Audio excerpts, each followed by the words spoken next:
नमस्कार दोस्तों, मेरा नाम है आस्था जैन और मैं एक साइकोलॉजिस्ट हूँ। इन सारी वीडियोस में हम लोग इस बारे में बात करते आ रहे हैं कि मुझे अपने दोस्त को कैसे माफ़ कर देना चाहिए या अगर मेरे दोस्त ने मेरे साथ कुछ गलत किया है तो मैं उनको कैसे माफ़ करूँ। इन सारी वीडियोस में हमने बात करी कि कैसे बहुत सारे लोगों की बात सुनकर हम अक्सर बहुत ज़्यादा कंफ्यूज्ड हो जाते हैं।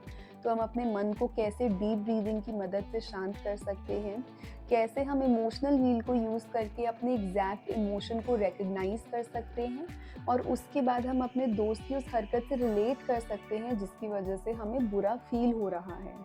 उसके बाद हमने समझने की कोशिश करी कि फ्रेंडशिप का कॉन्सेप्ट क्या है और उसके बाद हमने समझने की कोशिश करी कि आपके लिए माफ़ी यानी फॉरगिवनेस का कॉन्सेप्ट क्या है।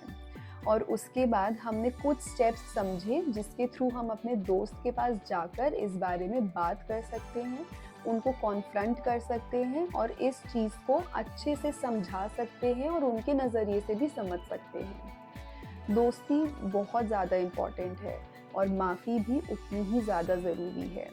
अगर हम माफ़ी देखें तो हमने इस बारे में भी बात करी कि माफ़ी के जो फ़ायदे हैं वो दूसरों के लिए भी हैं, लेकिन अगर हम किसी को माफ़ करते हैं तो उसका फ़ायदा हमारे लिए भी है। और शायद इसी वजह से हमारे इंडिया में एक धर्म है जिसके अंदर फॉरगिवनेस का एक पूरा फेस्टिवल यानी कि पर्व मनाया जाता है। उस धर्म में पूरे साल में एक बार सब लोगों के पास जाकर, अपने दोस्त, अपने रिश्तेदारों के पास जाकर अपनी गलतियों के लिए जो जाने अनजाने में की गई होती है उनके लिए माफ़ी मांगी जाती है और उम्मीद की जाती है कि वो लोग भी हमें सामने से चलकर माफ़ कर देंगे। माफ़ी इतनी ज़्यादा ज़रूरी है।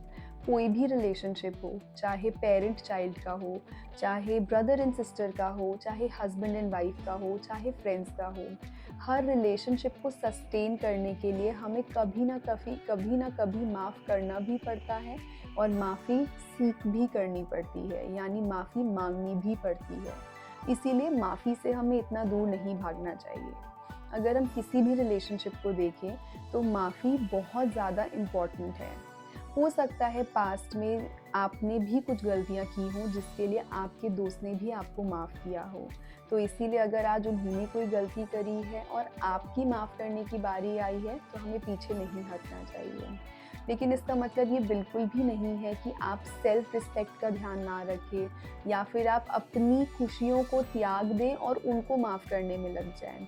लेकिन ये बहुत ज़्यादा ज़रूरी है कि हम अपने इमोशंस को समझें, दूसरे इंसान को समझाएँ, फिर माफ़ करें, लेकिन साथ ही साथ हम कुछ कंडीशंस भी सेट कर दें, जैसे कि फ्यूचर में अगर ये चीज़ होगी तो शायद मैं माफ़ नहीं कर पाऊँगा। और बहुत ज़्यादा ज़रूरी है कि हम अपने आप को वो समय दें कि हम चीज़ों को एक्सेप्ट कर सकें और माफ़ी के रास्ते पर चल पड़ें। ये कोई एक दिन का काम नहीं है, लेकिन इसके ऊपर काम करना बहुत ज़्यादा ज़रूरी है। जब हम दोस्ती को मौके देते हैं तो दोस्ती बहुत ही सुंदर टर्न ले लेती है। अगर हम अपने एपिक्स की बात करें तो सबसे ज़्यादा दोस्ती जो स्ट्रॉन्ग थी वो थी सुदामा और कृष्ण की और इसके बारे में हमेशा बात की जाती है। कृष्ण और सुदामा बचपन के दोस्त थे और उन दोनों के बीच में बहुत ज़्यादा प्यार था, दोस्ती थी, लेकिन कभी-कभी लड़ाई झगड़ा भी हो जाता था। लेकिन थोड़े ही समय बाद वो दोनों इस चीज़ को भूल जाते थे और वापस एक दूसरे के साथ खेलना शुरू कर देते थे। और इसी वजह से शायद जब सुदामा कृष्ण के दरबार में गए थे बड़े होने के बाद में, तो कृष्ण ने उनको बहुत खुशी से वेलकम किया, उनका बहुत ध्यान रखा और उनको वो सब चीज़ें भी प्रोवाइड करी जो सुदामा ने बोली भी नहीं थी, क्योंकि उनकी फ्रेंडशिप उस लेवल पर पहुंच गई थी। तो अगर आप भी चाहते हैं कि आपकी ज़िंदगी के रिश्ते, आपकी सारी ब्यूटीफुल फ्रेंडशिप्स जो आपके लिए वाक़ई मायने रखती हैं, उस लेवल पर पहुँचे, तो हमें उन रिलेशनशिप्स के ऊपर काम करना पड़ेगा और साथ ही साथ अपना भी हमें ध्यान रखना पड़ेगा। तो दोस्तों, इन सारी वीडियोस में हमने बात करी फ्रेंडशिप की, फॉरगिवनेस की यानी दोस्ती की और माफ़ी की। माफ़ी के फ़ायदे हमारे लिए, माफ़ी के फ़ायदे हमारे रिश्तों के लिए, हमारी अपनी सेल्फ रिस्पेक्ट की और कैसे हम अपने दोस्तों को या बाकी लोगों को लाइफ में माफ़ कर सकते हैं। मुझे उम्मीद है कि इन सब वीडियोस को देखकर जो सल्यूशन और जो जवाब आप ढूँढ रहे थे वो आपको डेफ़िनेटली मिले हैं और मैं आगे भी ऐसे ही बहुत इम्पोर्टेंट टॉपिक्स के ऊपर बहुत सारी अच्छी-अच्छी वीडियोस पावन ऐप पर लाती रहूँगी। तो आप हमारे साथ जुड़े रहिए। बाकी वीडियोज़ में मिलेंगे और बहुत सारे सॉल्यूशंस के साथ में। तब तक के लिए नमस्कार।